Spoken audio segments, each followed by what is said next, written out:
केंद्र में स्थित आत्म कारक ये दर्शाता है कि आपकी आत्मा इस जन्म में अधिकार प्राप्त करने और उत्तरदायित्व निभाने आई है। आपका उद्देश्य है पलायन करना नहीं है, बल्कि संसार रूपी रंगमंच पर अपनी भूमिका को पूरी मजबूती से निभाना है।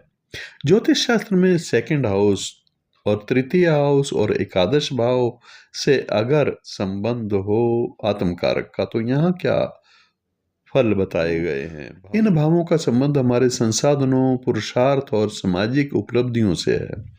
जब आत्म कारक ग्रह इन भावों में स्थित होता है, तो आत्मा का मुख्य उद्देश्य व्यवहारिक जगत और व्यक्तिगत प्रयासों के बीच संतुलन बनाना होता है। द्वितीय भाव में आत्म कारक हो या उसका संबंध हो द्वितीय भाव से, तो मूल्यों और वाणी की शुद्धि से क्या संबंध है।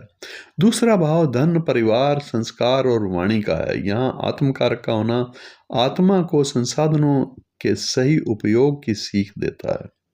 इसका उद्देश्य क्या होता है? सत्य बोलना और पारिवारिक मूल्यों की रक्षा करना।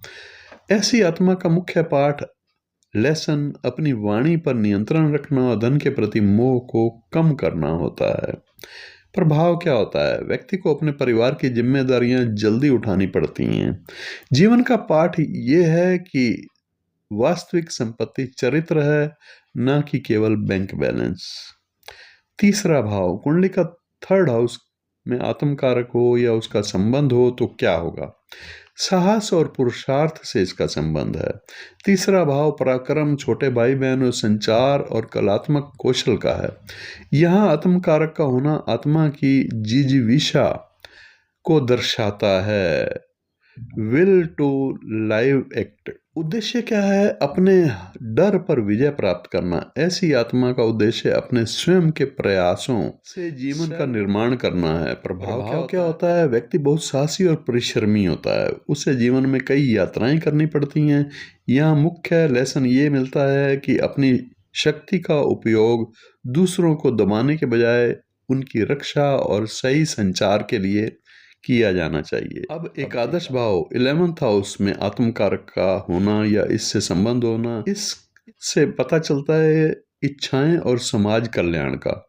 11वां भाव लाभ, बड़े भाई बहन और मित्रों और सामाजिक दायरे का स्थान है। यहाँ आत्म कारक होना इच्छाओं के प्रबंधन का संकेत है।